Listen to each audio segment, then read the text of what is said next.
সন্তানকে বাবা মা মহব্বত করে, যখন সন্তানকে সন্তান যখন আছে মা বাবাকে যখন মা বলে ডাক দেয়, সঙ্গে সঙ্গে মা কলিসা আর মানে না।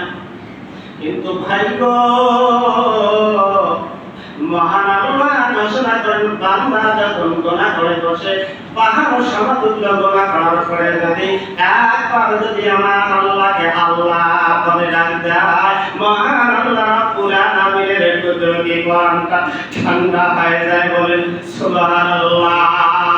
আল্লাহ ডাক দিয়ে বলেন, আল্লাহু ইয়াদউ ইলাল জান্নাতি ওয়াল মাগফিরাতি বিইذনিহি ওয়া ইউবাইয়িনু আয়াতিহি লিন-নাসি লাআল্লাহুম ইয়াতাযাক্কারুন।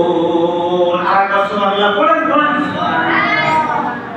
সামনে আপনাদের শুভ সংবাদ আল্লাহ দিয়েছে, মানুষকে আল্লাহ শুভ সংবাদ দিয়ে দিয়েছে, বান্দা বান্দি তোমরা গুনাহ করছো, গুনাহ করে বসছো, শোনো।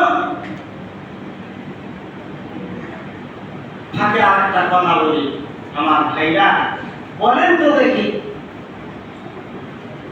আমরা যে মসজিদে এসেছি আল্লাহর হুকুম মানার জন্য এসেছি, আচ্ছা বলেন তো লাভের জন্য এসেছি না লসের জন্য?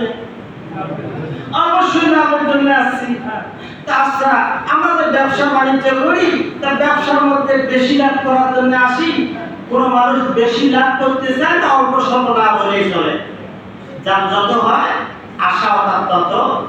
আজকে ব্যবসার মধ্যে 100 টাকা লাভ করছি, আগামীকালে 200 লাভ করতে পারি, সেই কি প্রস্তুতি গ্রহণ করে না?